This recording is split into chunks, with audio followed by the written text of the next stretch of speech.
Welcome to Vedadi classes. Vedadi classes में आपका स्वागत है। Today we will study the carbon and its compound of class 10th। ये दूसरा वीडियो है। पहले वीडियो में हमने नॉमेनक्लेचर पार्ट तक कवर किया था और इस दूसरे वीडियो में हम लोग नेक्स्ट पार्ट हम लोग कवर करने वाले हैं। तो now will start with the chemical properties of carbon and compounds. So what's about the chemical properties. तो कितने टाइप्स ऑफ रिएक्शन होते हैं ना। Chemical properties of carbon compounds का मतलब होता है chemical properties of carbon compounds, ये इसका हेडलाइन है। सो नाउ अच्छा, इसमें हम पढ़ते क्या है, हम इसमें बेसिकली पहले पढ़ेंगे कि how many types of the chemical reaction. So types of the reaction, तो कितने टाइप के रिएक्शंस होंगे। तो फर्स्ट टाइप जो होता है वो होता है कंबशन। सो कंबशन क्या होता है, कंप्लीट ऑक्सीडेशन को ही हम कहते हैं कंबशन ना। सेकेंड टाइप आपका होता है सब्स्टिट्यूशन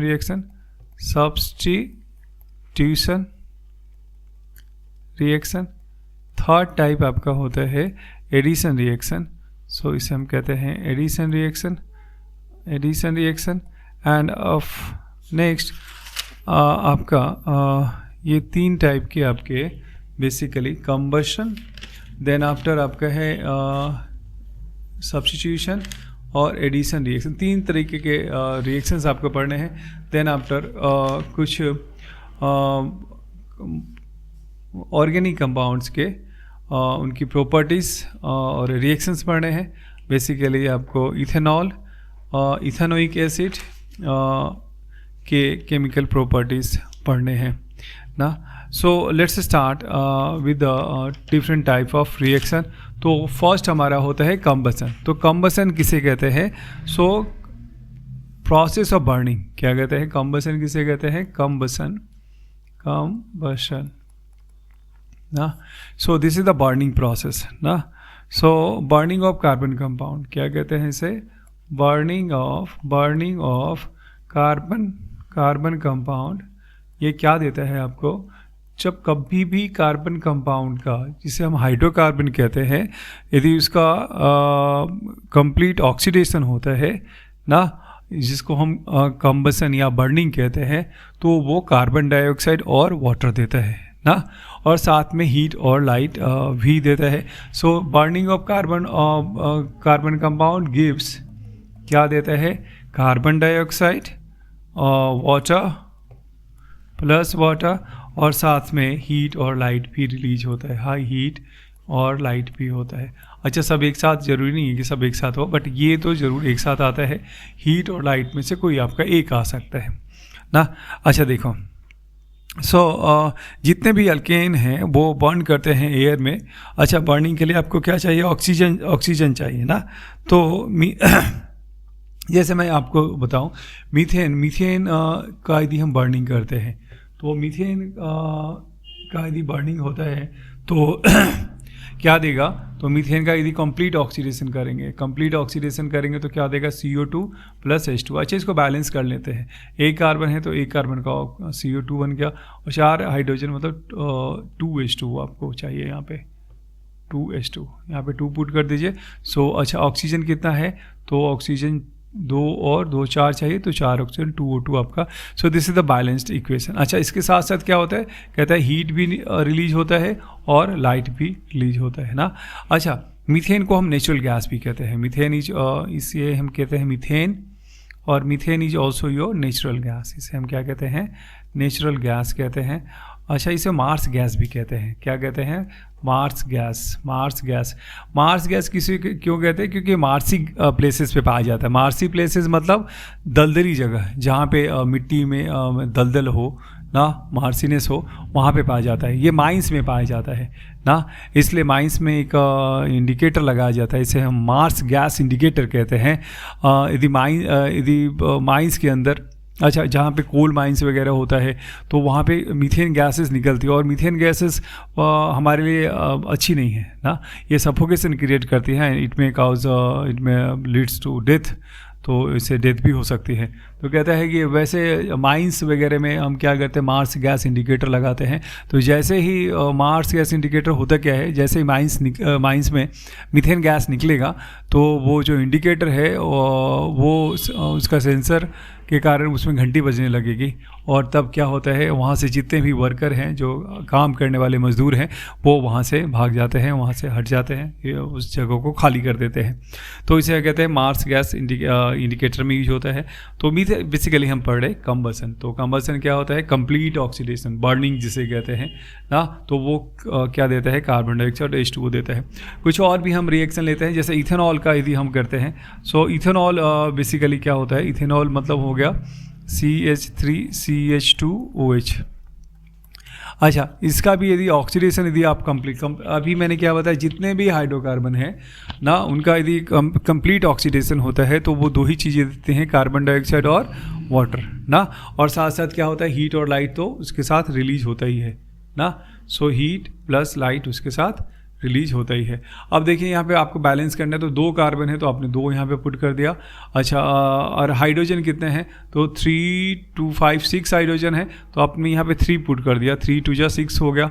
अब ऑक्सीजन आपको कितना चाहिए, तो यहाँ पे 3 ऑक्सीजन और यहाँ पे 7 ऑक्सीजन चाहिए। तो यदि बैलेंस आप करेंगे तो फिर बैलेंसिंग में आपका कितना होगा, 7/2 कितने ऑक्सीजन लेने पड़ेंगे, 7/2 लीजिए, ये आप ऐसे करते हैं, आप यहाँ पे ऑक्सीजन यहाँ पे कितना है, यहाँ पे ये आपका है 4 3 7 ऑक्सीजन है, 1 ऑक्सीजन यहाँ पे है, तो यहाँ पे 3 ऑक्सीजन पुट कर दिए, 3 2 6 1 7 ऑक्सीजन, सो इट्स बैलेंस्ड ना। अच्छा, ऐसे ही यदि हम कार्बन मतलब कोल को यदि आप ऑक्सीडाइज करते हैं, तब भी आपको क्या देता है, कार्बन डाइऑक्साइड और वाटर देगा, है ना। और साथ साथ क्या होगा, हीट एंड लाइट निकलेगा, कभी भी बर्निंग होगा तो हीट तो निकलता ही है, और हीट के साथ क्या होता है, लाइट भी निकलता ही है ना। तो ये सारे रिएक्शंस जो हैं ये कंबसन से रिलेटेड करते हैं ना, तो कंबसन में ये बहुत इम्पॉर्टेंट होता है। नाउ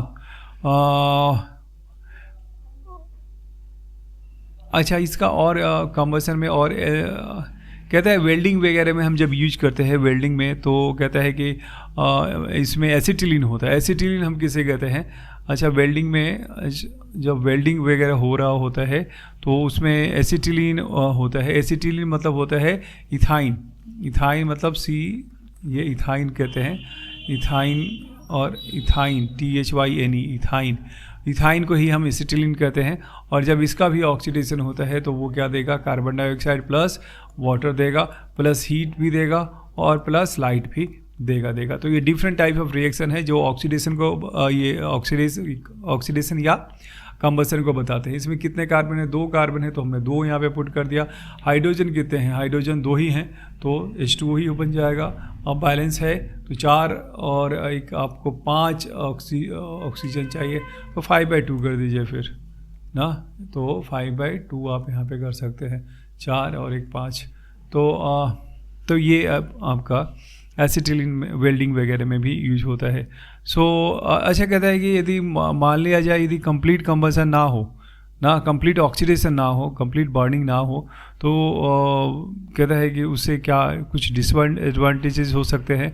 तो इनकम्प्लीट ऑक्सीडेशन के कारण क्या होता है, अनबर्न्ड कार्बन जो होते हैं वो पॉल्यूशन क्रिएट करते हैं ना, उसमें कार्बन मोनोऑक्साइड वगैरह आपका निकलता है ना, और जो बर्तन वगैरह हैं वो काले हो जाते हैं। अच्छा, आपने देखा होगा घर में जब हम जैसे कोई लकड़ी वगैरह पे जब खाना बनाते हैं तो बर्तन के नीचे वो काला वो आ जाता है ना। तो ऐसा क्यों होता है, क्योंकि उसका क्या होता है, कंप्लीट ऑक्सीडेशन नहीं होता, बर्निंग कंप्लीट नहीं होती ना, उस लकड़ी की बर्निंग लकड़ी क्या है, लकड़ी जो है वो आपका कार्बन है, तो कार्बन का कंप्लीट बर्निंग नहीं होता, तो वो इनकम्प्लीट कंबसन में आ जाता है, और तब क्या होता है वो कार्बन ब्लैक वगैरह देता है।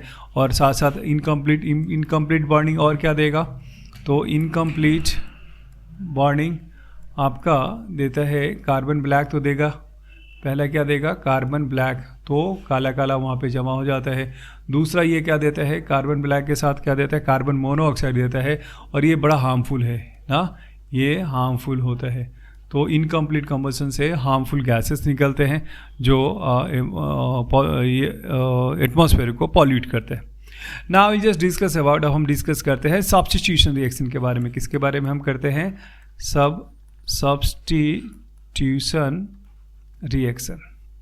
अच्छा, सब्स्टिट्यूशन रिएक्शन क्या होता है, तो सब्स्टिट्यूशन रिएक्शन का मतलब होता है कि जैसे मान लिया A+AB है और उसको C के साथ रिएक्ट करवाते हैं, तो क्या होता है, वो AC बन जाता है और B आपको अलग हो जाता है।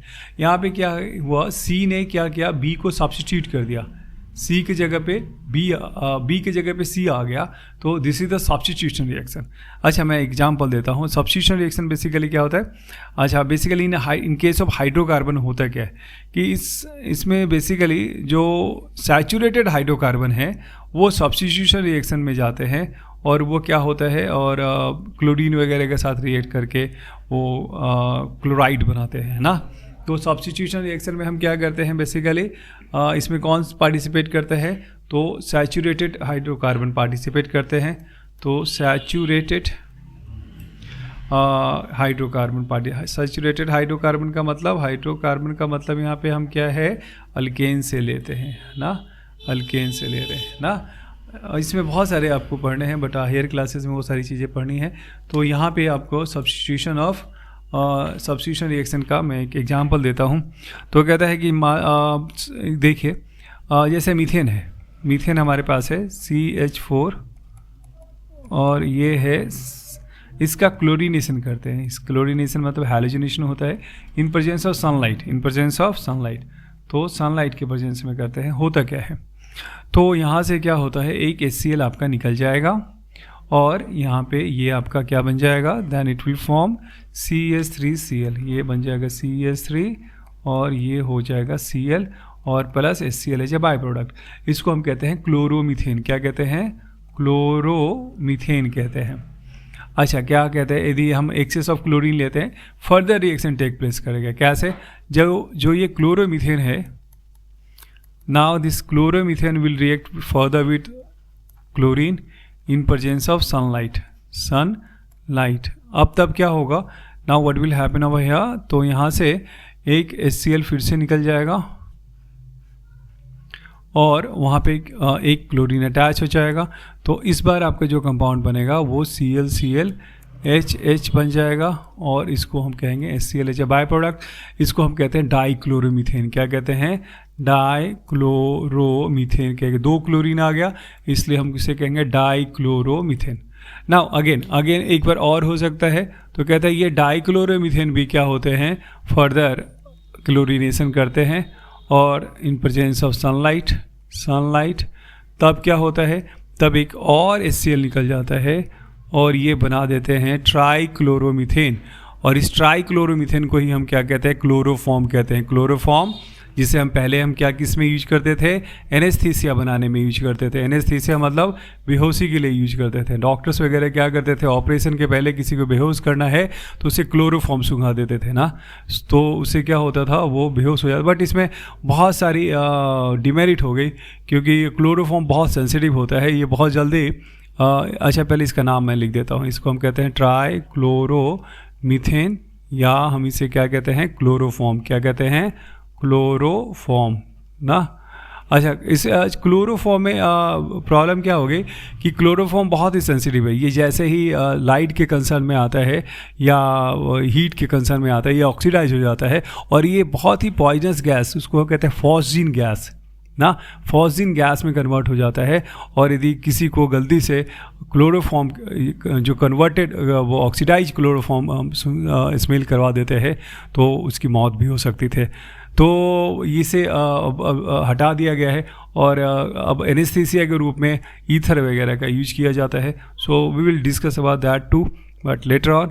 अब देखिए, अब एक और पॉसिबिलिटी है, एक और इसके पास हाइड्रोजन है, तो एक और पॉसिबिलिटी है कि यहाँ से ये क्लोरोफॉर्म भी फर्दर एक क्लोरीन के साथ रिएक्ट करेगा इन प्रेजेंस ऑफ सनलाइट, और तब क्या होगा, यहाँ से एक HCl निकल जाएगा और इस बार क्या बन जाएगा, इसके चारों के चारों हाइड्रोजन चले गए और उसकी जगह पे 4 क्लोरीन आ गए। तो हम इसको हम कहेंगे कार्बन टेट्राक्लोराइड। हम इसे क्या कहेंगे, कार्बन टेट्राक्लोराइड या टेट्राक्लोरोमीथेन। क्या कहेंगे, टेट्राक्लोरोमीथेन, टेट्राक्लोरोमीथेन, या हम इसे कहेंगे कार्बन टेट्राक्लोराइड। क्या कहेंगे, कार्बन टेट्राक्लोराइड। तो आपके पास 4 प्रोडक्ट बन गए मीथेन का। पहला क्या है, पहला बन गया क्लोरोमीथेन, दूसरा क्या बन गया, डाइक्लोरोमीथेन, तीसरा क्या बन गया, तीसरा आपका यहाँ पे है, तीसरा ये है क्लोरोफॉर्म, क्लोरोफॉर्म, या हम इसको हम क्या कहते हैं, ट्राइक्लोरोमीथेन कहते हैं। और चौथा आपका कौन सा प्रोडक्ट बन गया, चौथा आपका प्रोडक्ट यहाँ पे है और इसको हम क्या कहते हैं, कार्बन टेट्राक्लोराइड, है ना। So this is your substitution reaction, इसे हम क्या कहते हैं, सब्स्टिट्यूशन रिएक्शन। नाउ हम नेक्स्ट के बारे में डिस्कस करेंगे और वो नेक्स्ट आपका है that is known as third one ना। So it's third one, that is the addition reaction. Addition, अच्छा एडिशन को हम ऐसे भी लिखते हैं, बट एडिशन को हम सिंपली ऐसा लिख सकते हैं। सो एडिशन रिएक्शन में क्या होता है, सो एडिशन रिएक्शन में दो अलग अलग जो रिएक्टेंट है वो मिलके आपस में एक रिएक्टेंट बना देते हैं। तो यहाँ पे एडिशन हो रहा हो तो इसे हम कहते हैं एडिशन रिएक्शन। हाइड्रोकार्बन के केस में बेसिकली जो एडिशन रिएक्शन होता है वो अनसैचुरेटेड कंपाउंड के साथ होता है। किसके साथ होता है, अनसैचुरेटेड हाइड्रोकार्बन के साथ होता है। अनसैचुरेटेड हाइड्रोकार्बन, अच्छा अनसैचुरेटेड हाइड्रोकार्बन के साथ क्यों होता है कि अनसैचुरेटेड हाइड्रोकार्बन में डबल या ट्रिपल बॉन्ड पाया जाता है।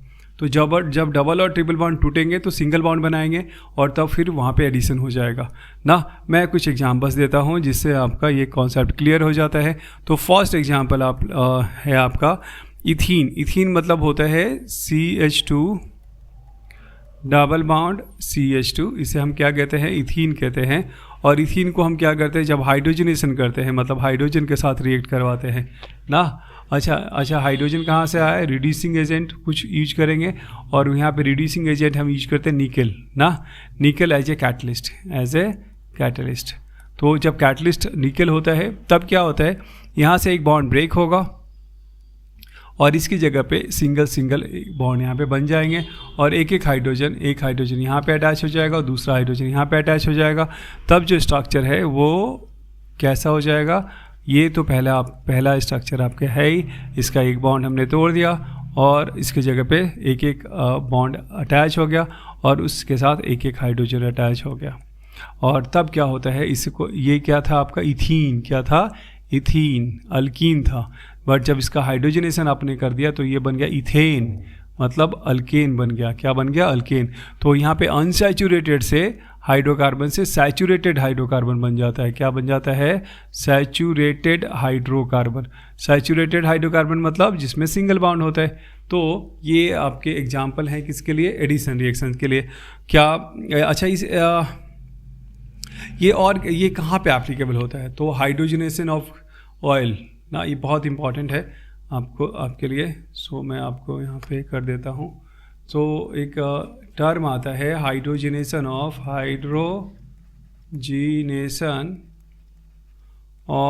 ऑयल। सो ऑयल्स का हाइड्रोजनेशन करते हैं ना। तो कहता है वेजिटेबल ऑयल जो होता है उसमें क्या होता है, डबल बॉन्ड होता है। वेजिटेबल ऑयल जो होता है हमने आपको पहले भी बताया था, जो वेजिटेबल ऑयल होता है ये मान लिया वेजिटेबल ऑयल है। सो वेजिटेबल ऑयल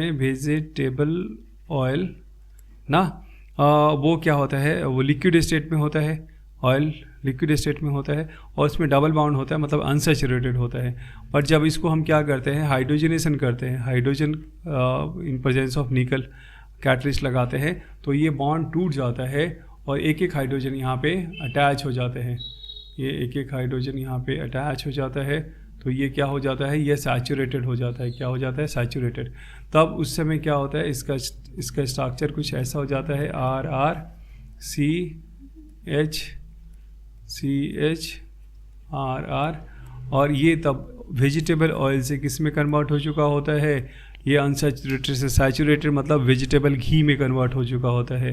तो वेजिटेबल घी, तो आप जो घी यूज करते हैं वो सैचुरेटेड होता है, और जो वो आप जो ऑयल यूज करते हैं वो वेजिटेबल ऑयल अनसैचुरेटेड होता है। सो यहाँ पे भी कौन सा रिएक्शन प्रोसीड हो रहा है, ये रिएक्शन प्रोसीड हो रहा है एडिशन रिएक्शन ना। अच्छा, which is healthier to take, vegetable oil आपके लिए अच्छा होता है या वेजिटेबल घी? तो कहता है वेजिटेबल ऑयल में अनसैचुरेटेड फैटी एसिड्स होते हैं और ये क्या होता है, गुड फॉर हेल्थ होता है।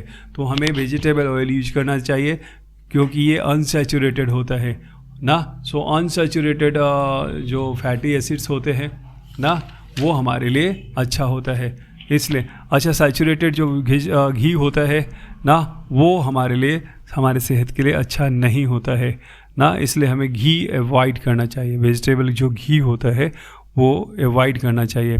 हमारे मार्केट में इसका कुछ कॉमर्शियल नाम है जैसे डालडा, रत, पनघट, ये जो आते हैं ये अच्छे नहीं होते हैं ना।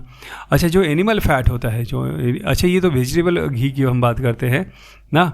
जो एनिमल फैट होता है ना, देसी घी जिसे हम कहते हैं, वो भी सैचुरेटेड होता है ना, और उसमें भी सैचुरेटेड फैटी एसिड्स होते हैं और वो भी हमारे लिए बहुत अच्छा नहीं होता ना, to be harmful for the health ना। यदि हम इसको लार्ज क्वांटिटी में घी का प्रयोग करें तो वो भी हमारे सेहत के लिए अच्छा नहीं होता ना। अच्छा, एक कॉन्सेप्ट आता है कि कैसे पता करें कि भाई उसमें अनसैचुरेटेड है या सैचुरेटेड है।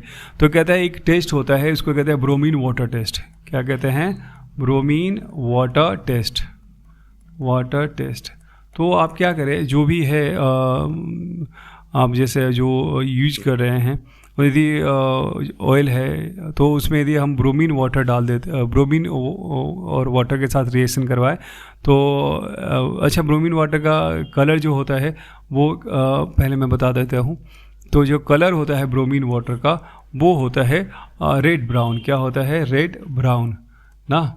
बट जैसे ही यदि अनसैचुरेटेड कंपाउंड है तो उसके साथ जैसे ही वो रिएक्ट करेगा देन ब्रोमीन वो ब्रोमाइड बना देगा and the organic compound decolourise हो जाएगा।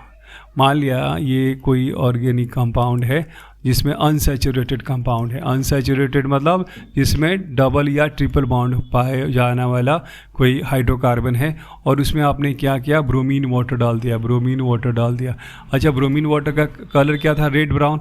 जैसे ही आपने डाला जो इसका कलर है वो कलरलेस हो जाता है ना, डीकलराइज हो जाता है ना। तो ये कलरलेस हो जाता है, कलर लेस हो जाता है, उसका जो कलर है वो ख़त्म हो जाता है। इसका मतलब क्या होता है कि उसमें वो अनसैचुरेटेड कंपाउंड है, इसमें या तो डबल बाउंड है या तो ट्रिपल बाउंड है। तो बेसिकली ब्रोमीन वाटर टेस्ट ये डिस्टिंग्विश करने के लिए होता है कि जो गिवन हाइड्रोकार्बन है वो सैचुरेटेड है या अनसैचुरेटेड है। तो यदि अनसैचुरेटेड होगा तो जो ब्रोमीन वाटर का कलर है रेड ब्राउन वो कलरलेस हो जाएगा। So you should keep in mind ना। अच्छा, एक क्वेश्चन आपका एनसीईआरटी का है, मैं आपको यहीं पे बता देता हूँ। कहता है which of the following hydrocarbon undergo addition reaction.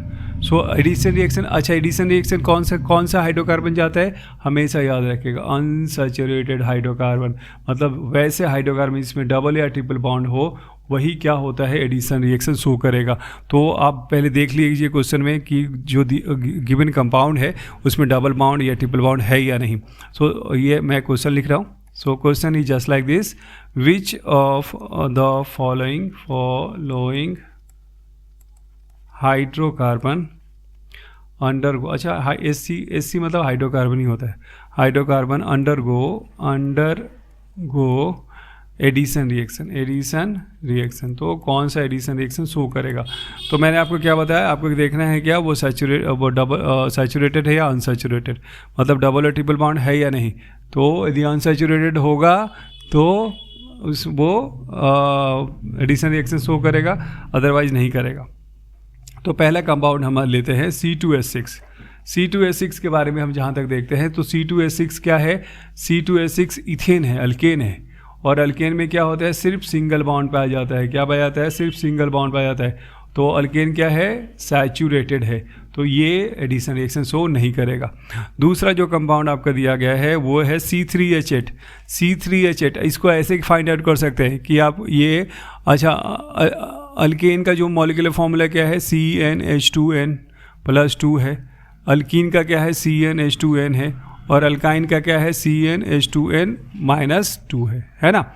तो ये आप देख लीजिए ये फॉर्मूला किस पे सूट करता है।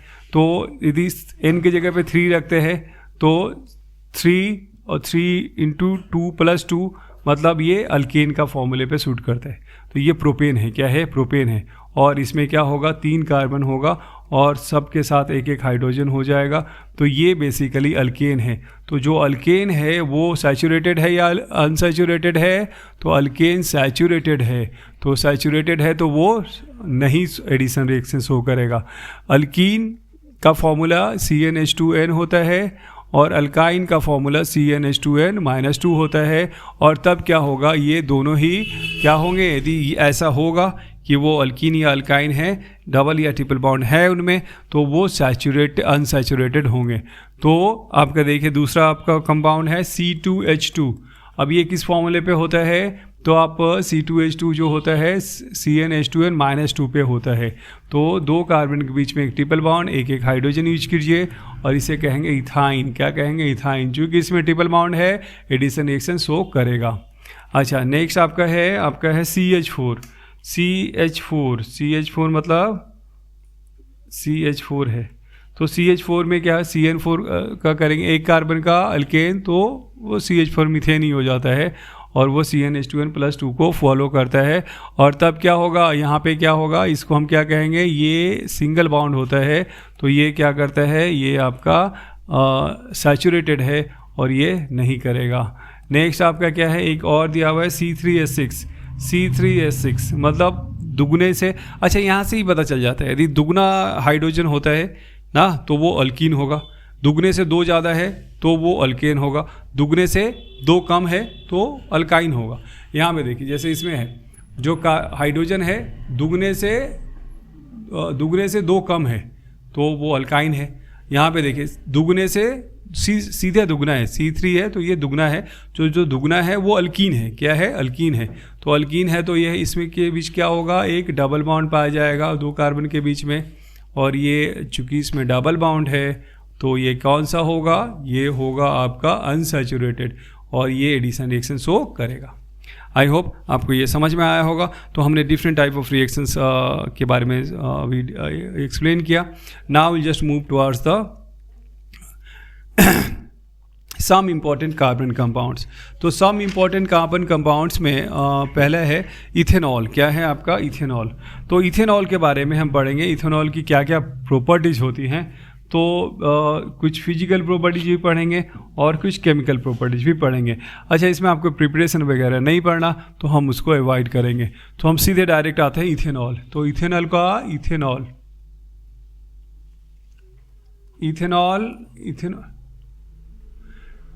क्या होता है, इथेनॉल को हम क्या कहते हैं, C2H5OH। क्या कहते हैं, C2H5OH ना, इसको हम कहते हैं इथेनॉल ना। तो इथेनॉल में होता क्या है, अच्छा इथेनॉल को हम इथाइल अल्कोहल भी कहते हैं, तो it is commonly known as ethyl alcohol भी कहते हैं। अब हम मेथड ऑफ प्रिपरेशन आपके इसमें नहीं है तो हम इसको यहाँ पे नहीं करते। फिजिकल प्रॉपर्टीज है, फिजिकल प्रॉपर्टीज ऑफ इथेनॉल। तो हम पहले फिजिकल प्रॉपर्टीज करते हैं कि फिजिकल प्रॉपर्टीज क्या है और फिर हम केमिकल प्रॉपर्टीज करेंगे। तो प्रॉपर्टीज़ के बारे में हम पढ़ते हैं। तो फिजिकल प्रॉपर्टीज में जो पहला आता है तो कहता है इथेनॉल जो होता है कलरलेस होता है, कलरलेस लिक्विड होता है। क्या होता है, कलरलेस लिक्विड होता है ना। अच्छा इथेनॉल कहाँ पे यूज होता है, पहले इथेनॉल से यूज बेसिकली ये ड्रिंकिंग पर्पस के लिए भी होता है ना। जो वाइन वगैरह हो गया, अल्कोहल वगैरह हो गया, उसमें इथेनॉल की क्वांटिटी होती है, किसी में 30%, किसी में 10%, किसी में 20%। ध्रुव अच्छे से जानता है। तो कहता है कि तो ethanol is a colourless liquid होता है और अच्छा इसका स्मेल भी काफ़ी अच्छा होता है, प्लेजेंट स्मेल होता है ना।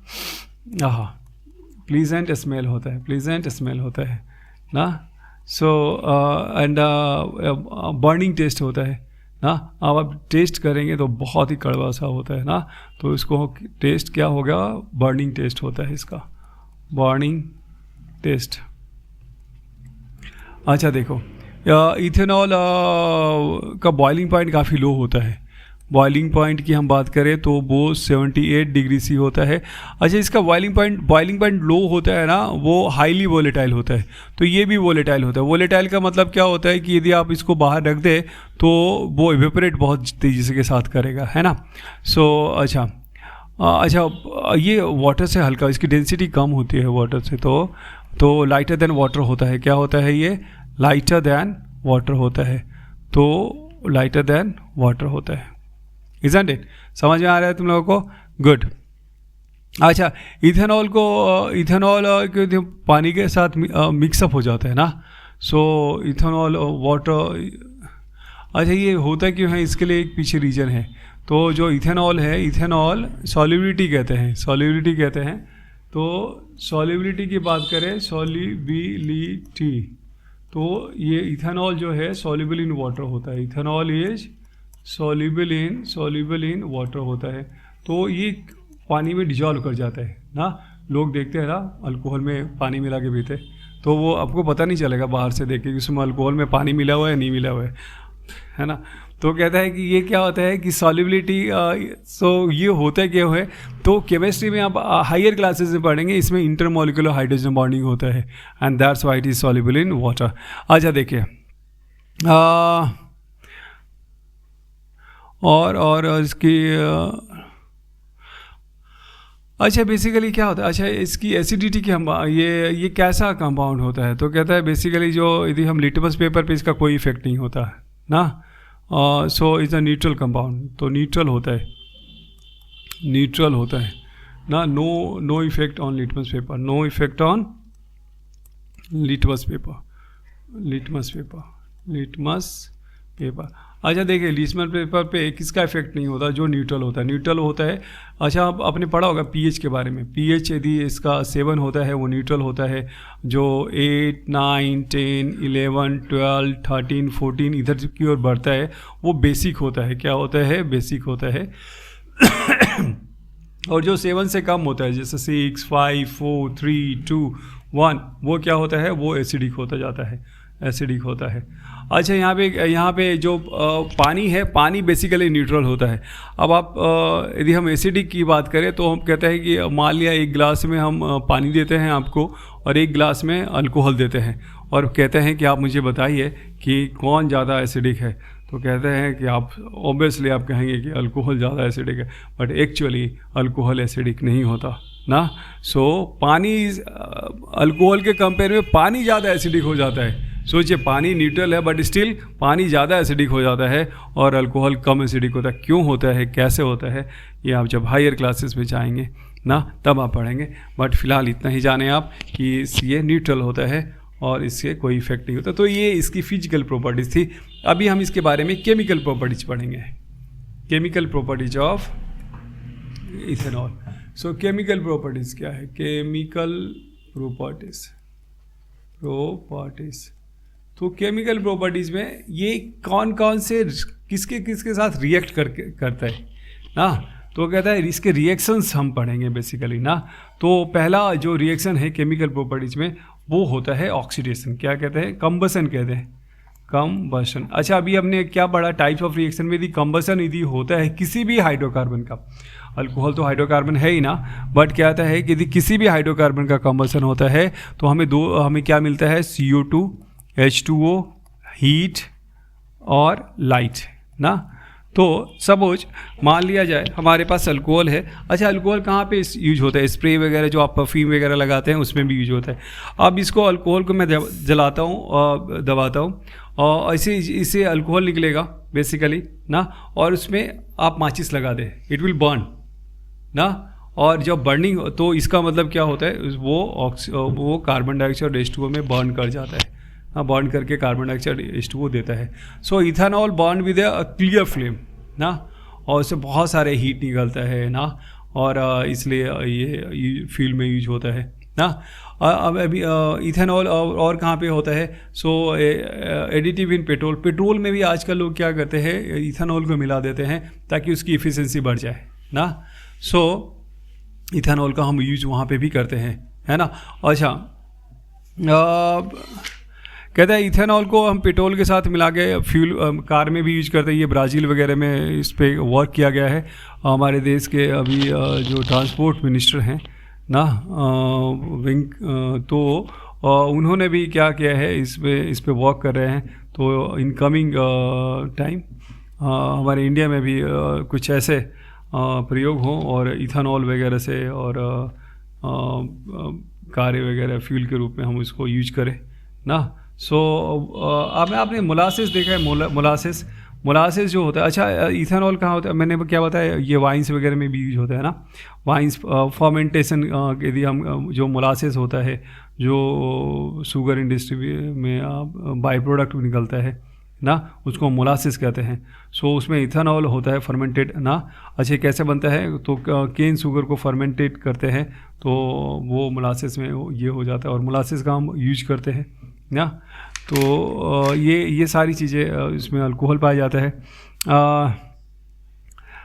सो इथेनॉल बेसिकली बहुत जगह पे पाया जाता है, तो इसका यूज भी हम बहुत जगह पे कर रहे हैं। So now just move to the reaction. So यदि हम इसका कंबसन करते हैं तो कार्बन डाइऑक्साइड H2 देता है। मैं आपको रिएक्शन दे देता हूँ सो ताकि आप एक केमिकल रिएक्शन को लिख सके। लाइक C2H5OH है ना, इसको हम ऑक्सीडाइज करते हैं तो ये क्या देगा, CO2 + H2। आपको बैलेंस करना है, क्विक बैलेंस करो, तो जल्दी जल्दी आप बैलेंस करें। हीट और लाइट तो आपको देगा। तो आपको क्या देखना होता है, कार्बन कितना है, जितना कार्बन है उतना कार्बन डाइऑक्साइड बना देगा, 2 कार्बन डाइऑक्साइड बना देगा। और क्या देखना है आपको, हाइड्रोजन कितना है इसमें, तो हाइड्रोजन हो गया 5 और 6 हाइड्रोजन है, मतलब 3H2O बना देगा। अब देखिए ऑक्सीजन कहाँ पे है, यहाँ पे 4 और 3 7, इसमें एक ऑलरेडी ऑक्सीजन है तो 3 यहाँ पे पुट कर देंगे तो ये आपका कंबसन रिएक्शन हो जाता है। तो कि ये आपका यदि इसका कंबसन होता है तो आपको ये मिल जाता है ना। तो नाउ अब हम नेक्स्ट मूव करते हैं। यदि हम इसका ऑक्सीडेशन करते हैं ना, ऑक्सीडेशन यदि हम किसी कंट्रोल कंबसन जैसे को ही हम ऑक्सीडेशन कहते हैं। कंप्लीट ऑक्सीडेशन को हम कंबसन कहते हैं, बट कंट्रोल कंबसन को हम क्या कहते हैं, ऑक्सीडेशन कहते हैं ना। तो हम क्या करते हैं, अभी हम करते हैं कंट्रोल कंबसन को हम क्या कहते हैं, ऑक्सीडेशन। तो oxidation is what, control combustion. तो इसमें हम कुछ रिएजेंट यूज करते हैं ना, सो ताकि वो ऑक्सीडाइज हो जाए। तो कहता है कि यदि हम यूज करते हैं ऑक्सीडाइजिंग रिएजेंट। कौन सा यूज करते हैं, ऑक्सीडाइजिंग रिएजेंट। कैसा ऑक्सीडाइजिंग रिएजेंट, जो अल्कोहल को ऑक्सीडाइज कर दे। तो अल्कोहल को किस में ऑक्सीडाइज करेगा, तो पहले ऑक्सीडाइजिंग रिएजेंट के बारे में देखते हैं। तो ऑक्सीडाइजिंग रिएजेंट हम क्या ले सकते हैं, अल्केलाइन KMnO4, इसके अलावा भी हम ले सकते हैं ना, एसिडिफाइड K2Cr2O7 ले सकते हैं। क्या ले सकते हैं, एसिडिफाइड मतलब इसके साथ एसिड होगा, लाइक H2SO4, तो या HCl एसिडिफाइड, ये पोटासियम डाइक्रोमेट K2Cr2O7 हम यूज करते हैं। तो ये भी क्या होता है, ये भी आपका ऑक्सीडाइजिंग एजेंट कहलाता है। अच्छा, इसमें क्या करते हैं, तो ऑक्सीडेशन ऑफ अल्कोहल क्या देता है, तो कहता है ऑक्सीडेशन ऑफ अल्कोहल गिब्स क्या देता है आपको, ये देता है कार्बोक्सिलिक एसिड। देखिए मैं आपको एक रिएक्शन दिखाता हूँ। तो कहता है, मान लिया हमारे पास है इथेनॉल, लाइक CH3CH2OH है ना, और इसको हम ऑक्सीडाइज करते हैं। अच्छा, इसमें हम क्या करते हैं, इन दो में से कोई भी हम ऑक्सीडाइजिंग एजेंट ले लेते हैं, और तब एक सेकेंड, अब मान लिया हमने इसमें से कोई भी ले लिया, लाइक अल्केलाइन KMnO4 ले लिया, KMnO4 ले लिया, तो ये क्या देगा, नेसेंट ऑक्सीजन देगा। नेसेंट ऑक्सीजन क्या होता है, जो रिएक्टिव ऑक्सीजन होता है उसी को हम कहते हैं नेसेंट ऑक्सीजन। तो हमने यहाँ पे नेसेंट ऑक्सीजन ले लिया। नेसेंट ऑक्सीजन कहाँ से मिल गया आपको, तो अल्केलाइन KMnO4 से मिल गया। तो ये अल्कोहल किस में कन्वर्ट हो जाएगा, कार्बोक्सिलिक एसिड में कौन से कार्बोक्सिलिक एसिड में? तो जितने कार्बन का अल्कोहल है उतने कार्बन का कार्बोक्सिलिक एसिड बन जाएगा। तो 2 कार्बन का अल्कोहल हमने यहाँ पे लिया है, तो 2 कार्बन का कार्बोक्सिलिक एसिड आपको यहाँ पे मिल जाता है। So this is what, this is 2 carbon का कार्बोक्सिलिक एसिड को हम कहते हैं, क्या कहते हैं करण बताइए, 2 कार्बन के कार्बोक्सिलिक एसिड को क्या कहते हैं? Ethanoic acid. क्या कहते हैं? Ethanoic acid. Very good. और या हम इसे क्या कहते हैं? एसिटिक एसिड भी कहते हैं। Very good. और एसिटिक एसिड कहाँ पे पाया जाता है? विनेगर में। विनेगर जो हम यूज करते हैं उसमें क्या पाया जाता है? एसिटिक एसिड पाया जाता है। समझ में आ रहा है? That's good. So now will just move to the next one. Next one is what? Next one is हमारे पास आता है रिएक्शन विद मेटल। यदि अल्कोहल को मेटल के साथ रिएक्शन करते हैं तो क्या होता है? Reaction with metal.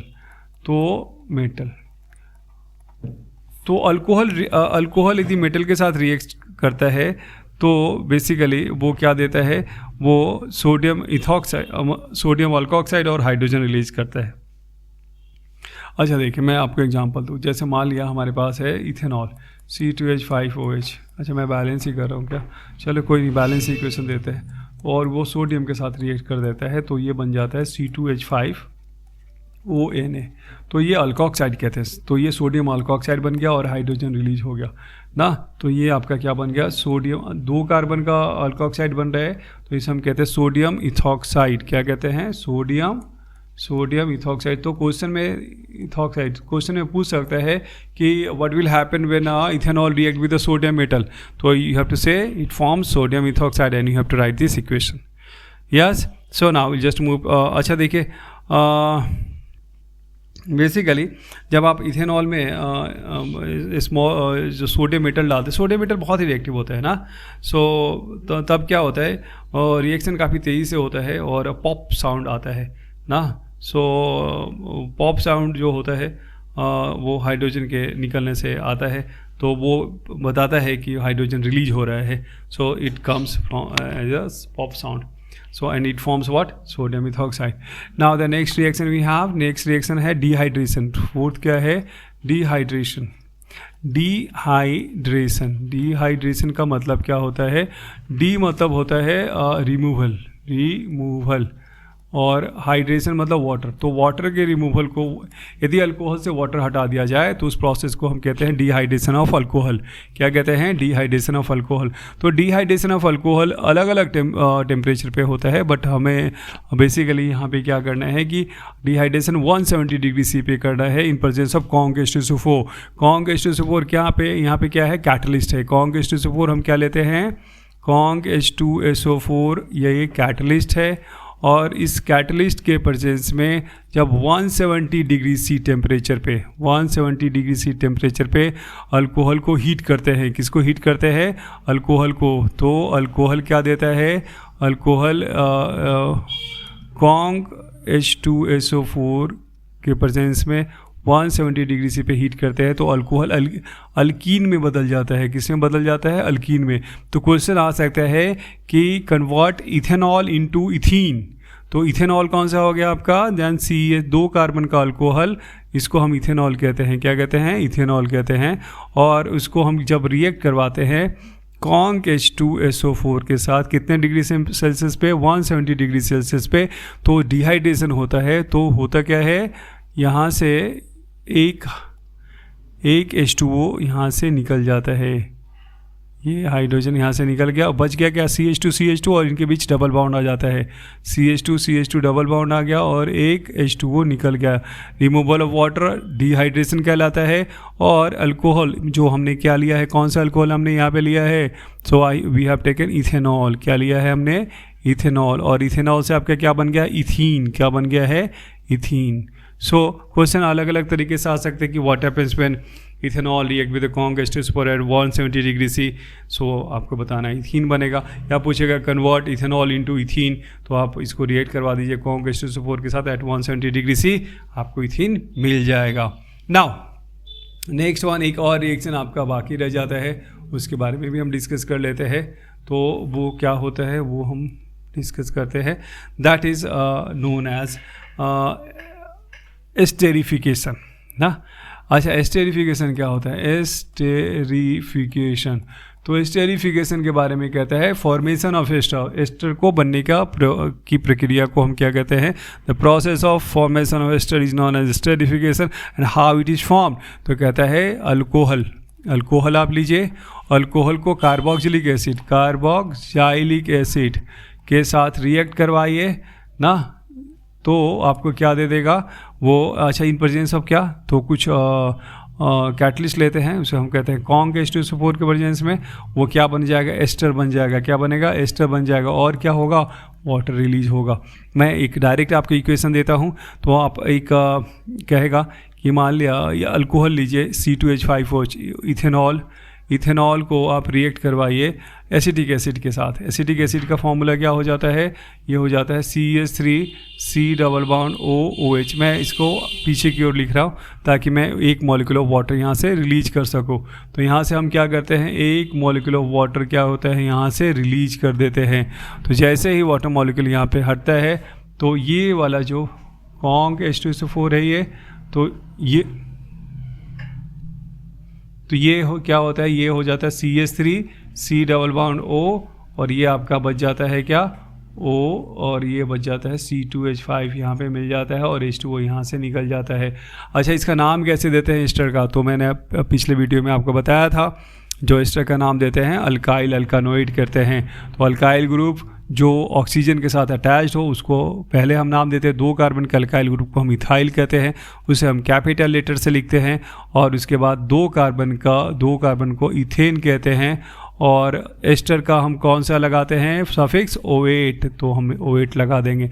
तो ये इथाइल इथानोइड, या इसका दूसरा कॉमर्शियल नाम भी है, इसको हम कहेंगे इथाइल एसीटेट भी कहते हैं, एसीटेट भी कहते हैं। सो दिस प्रोसेस, इसमें एस्टर बन रहा है, एस्टर का स्मेल काफ़ी स्वीट होता है ना, तो इस प्रोसेस को हम एस्टेरिफिकेशन कहते हैं। समझ में आ रहा है आप लोगों को। So this is the chemical reaction regarding this one. अच्छा देखिए, इसमें कुछ ये तो आपका हो गया। अच्छा, ऑब्वियसली अब अल्कोहल के बहुत सारे यूजेस हैं, अल्कोहल के यूजेस के बारे में पढ़े तो बहुत सारे यूजेस हैं। अच्छा, यहाँ पे टेस्ट के रूप में भी आप यूज कर सकते हैं अल्कोहल का। कैसे पता चलेगा कि गिवन कंपाउंड में अल्कोहल है, तो आप तो पहले आप एक ये करें कि मेटल के साथ रिएक्शन विद मेटल ना, तो यदि मेटल के साथ वो क्या होता है, सोडियम इथॉक्साइड बनाता है और हाइड्रोजन गैस रिलीज करता है विद पॉप साउंड के साउंड के साथ भी करता है, तो ये पता चल जाएगा कि वो जो गिवन कंपाउंड है उसमें अल्कोहल है। दूसरा कौन सा कर सकते हैं, एस्टेरिफिकेशन भी कहता है, यदि हम किसी भी कार्बोक्सिलिक एसिड को ना रिएक्ट करवाएं अल्कोहल के साथ तो स्वीट स्मेल के साथ एस्टर बन जाता है, और तब वो भी इंडिकेट क्या करता है कि वो उसमें अल्कोहल है। तो दो टेस्ट है जिससे आप पता कर सकते हैं। टेस्ट कौन सा, तो पहला रिएक्शन, अल्कोहल को रिएक्शन करते हैं अल्कोहल प्लस मेटल, जैसे हमने सोडियम के साथ रिएक्ट किया। दूसरा अल्कोहल प्लस कार्बोक्सिलिक एसिड जिसमें एस्टर बनता है ना, जो हमने यहाँ पे किया है। अच्छा, नाउ यूजेस की बात करें तो बहुत सारे यूजेस हैं हमारे पास। किसके लिए यूजेस हैं, अल्कोहल की यूजेस है। तो अल्कोहल का हम यूज कहाँ पे करते हैं, तो हम पेंट इंडस्ट्री में करते हैं, और कहाँ पे करते हैं, वार्निशेस में करते हैं ना। अच्छा, और कहाँ, मेडिसिन्स में भी यूज होता है, ये मेडिसिन्स में भी यूज होता है। और कहाँ पे यूज होता है, तो ये पेट्रोल में, अभी हम पेट्रोल वगैरह में भी इसकी एफिशिएंसी बढ़ाने के लिए हम यूज करते हैं। और कहाँ पे हम इसका यूज करते हैं, तो ये आपका यूज अल्कोहल एस्टर बनाने में तो यूज होता ही है ना, कॉफ सिरप बनाने में यूज होता है, कॉफ सिरप। अच्छा, कॉफ सिरप की बात कहते हैं, कॉफ सिरप आप जब भी पिएंगे ना तो आपको थोड़ा सा क्या होता है, नशा सा छा जाता है, नींद सी आती है, तो उसमें अल्कोहल की कुछ ना कुछ क्वांटिटी होती है ना, तो वो उस टॉनिक में भी, अच्छा टॉनिक वगैरह लेते हैं तो उसमें भी अल्कोहल होता है। और बेसिकली जो आयुर्वेदिक टॉनिक होता है, 10 मूला रीस्ट और बहुत सारे रीस्ट वगैरह होते हैं ना, बलवर्धक रीस्ट पता नहीं, तो उन सब में क्या होता है, अल्कोहल की कुछ ना कुछ क्वांटिटी होती है। विस्की, रम ना, इन सबों में होता है। तो विस्की भी आप पीते हैं तो उसमें भी होता है ना। तो इन सब में अल्कोहल की मात्रा अलग अलग। अच्छा चले मैं आपको इंटरेस्टिंग बता देता हूँ। विस्की में जो अल्कोहल की मात्रा होती है 35% होती है, तो सबसे ज़्यादा होती है। तो लोग विस्की सर्दियों में लोग, अच्छा आर्मी के लोग तो पीते ही पीते वहाँ पे, क्योंकि वो ठंड माहौल में रहते हैं तो उनको ज़रूरत पड़ती है, बट लोग ऐसे भी पीते हैं ना। तो अच्छा उसमें कितने अल्कोहल की मात्रा सबसे ज़्यादा होती है 35%। वाइन में कितनी मात्रा होती है इससे, तो वाइन में बेसिकली 10 to 20% अल्कोहल होता है ना। अच्छा बियर जो पीते हैं, बियर भी होता है, एक क्वालिटी होता है वो, तो बियर में 60% होता है, तो इसलिए अच्छा बियर अच्छा होता है फिर नहीं तो ये बियर अल्कोहल की क्वांटिटी सब में अलग अलग होती है। अच्छा ये और भी किसमें यूज होता है, तो इथेनॉल वगैरह। अच्छा जो डॉक्टर वगैरह है ना, अपने इंस्ट्रूमेंट जो होते हैं वो सर्जरी वगैरह के, उसको स्टेलाइज करते हैं, तो वो उसमें भी यूज करते हैं ना। और एंटीसेप्टिक भी होता है इथेनॉल। क्या होता है, it is also the antiseptic भी होता है, एंटीसेप्टिक भी होता है। सो ये तो यूजेस हैं, बट इसके साथ इसके डिमेरिट भी हैं, हार्मफुल इफ़ेक्ट भी है। तो हार्मफुल इफ़ेक्ट भी हैं इसके। तो हार्मफुल इफ़ेक्ट क्या क्या हो सकता है इसका, तो यदि आप अल्कोहल पीते हैं ना, तो क्या होता है आपका, आप वायलेंस कर सकते हैं, क्राइम कर सकते हैं ना। सो ड्रिंकिंग ऑफ अल्कोहल से आपका क्या होता है, यदि आप बहुत ज़्यादा अल्कोहल पीते ना, हैविली पीते हैं, तो आपका क्या हो सकता है, ब्लड विजन हो सकता है। क्या होता है, ब्लड विजन मतलब आपको साफ साफ दिखता नहीं, इसलिए कहते हैं अल्कोहल पी के गाड़ी नहीं चलाना चाहिए ना। डिजीनेस आ जाता है, क्या आ जाता है, डिजीनेस आ जाता है ना। तो अच्छा ज़्यादा अल्कोहल पी ले तो वोमिटिंग हो जाएगी, वोमिटिंग हो जाएगी, ये सब इसके हार्मफुल इफ़ेक्ट है ना। अच्छा बहुत सारे लोग तो अल्कोहल पी के अपनी सारी संपत्ति भी ख़त्म कर देते हैं, तो ये सब तो ये है। अच्छा अल्कोहल कहाँ पे काम करता है, अल्कोहल आपके नर्व सिस्टम को ये कर देता है, नर्वस सिस्टम पे काम करता है और ब्रेन पे भी काम करता है ना। तो आपको जजमेंट लेने की क्षमता ख़त्म हो जाती है ना। तो अल्कोहल बेसिकली कहाँ पे, आपके नर्व और ब्रेन दोनों को अफेक्ट करता है, तो आपका जजमेंट पावर ये हो जाता है। इसलिए कहते हैं लोग अल्कोहल पी के कार ड्राइविंग वगैरह ना करें ना। तो ये इसके हार्मफुल इफ़ेक्ट होते हैं। लीवर डैमेज कर देता है अल्कोहल ज़्यादा पिएंगे तो आपका लीवर डैमेज हो जाएगा, लीवर डैमेज हो जाता है ना। तो अल्कोहल नहीं पीना चाहिए ना। So this is not good for the health ना। अच्छा यदि और बहुत ज़्यादा आप लेते हैं तो सिरोसिस और बहुत सारी बीमारी। सिरोसिस क्या होता है, सिरोसिस मतलब हार्ट की बीमारियां होनी स्टार्ट हो जाती हैं ना। तो ये सारे ये हैं ना। एक और होता है वो मिथेनॉल होता है। मिथेनॉल तो आप पी नहीं सकते, दैट द पॉइजनस।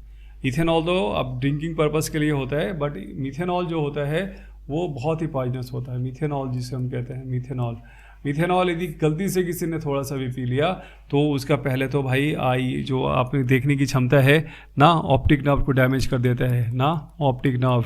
साथ के साथ ये इसमें ज़्यादा पीना और कम पीने से नहीं, थोड़ा सा भी आप पिएंगे तो वो आपको अफेक्ट करेगा। और दूसरा क्या होता है, ये फैटल भी हो सकता है, मतलब आपकी मौत भी हो सकती है।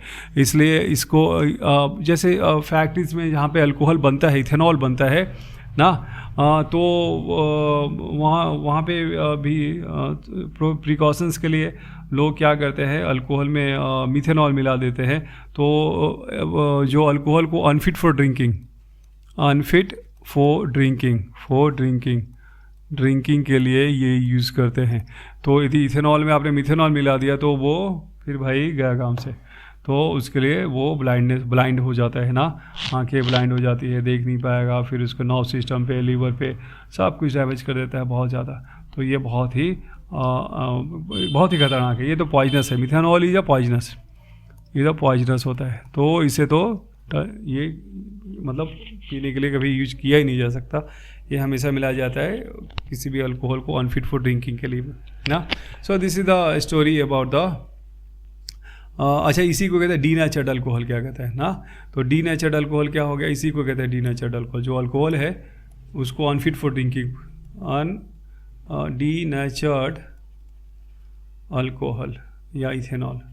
तो इथेनॉल में क्या करते हैं, तो अनफिट फॉर ड्रिंकिंग के लिए क्या कि तो कोई इसको ड्रिंकिंग पर्पस के लिए यूज ना करे, इसमें मिथेनॉल, पैराडीन, कॉपर सल्फेट मिला देते हैं ना। तो इथेनॉल में क्या करते हैं, अनफिट फॉर ड्रिंकिंग के लिए इसको अनफिट फॉर ड्रिंकिंग के लिए इसमें हम क्या मिला देते हैं इथेनॉल में। सो इथेनॉल में हम मिला देते हैं, इथेनॉल में हम क्या मिला देते हैं, मिथेनॉल मिला देते हैं, मिथेनॉल। या और क्या मिला सकते हैं आप, पायरिडीन। अभी पायरिडीन आप नहीं जानते, C5H5N होता है, और इसमें अब कॉपर सल्फेट भी मिला सकते हैं। तो कहता है वो अनफिट फॉर ड्रिंकिंग हो गया, that is not safe for drinking purpose.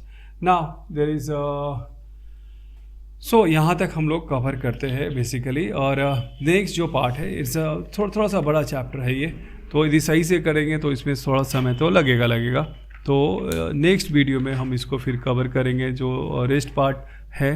तो नेक्स्ट आपका जो बच जाता है वो आपका होता है इथानोइक एसिड मतलब कार्बोक्सिलिक एसिड है। और उसके बाद आपका बच जाता है क्लींसिंग एक्शन ऑफ सोप और थोड़े बहुत डिटर्जेंट वगैरह हैं। तो ये सारी चीज़ें हम नेक्स्ट वीडियो में इसको कवर करेंगे। सो आप जो पीछे की जो फर्स्ट पार्ट है इसका कार्बन एंड कंपाउंड्स का वो भी देखें। So till then take care.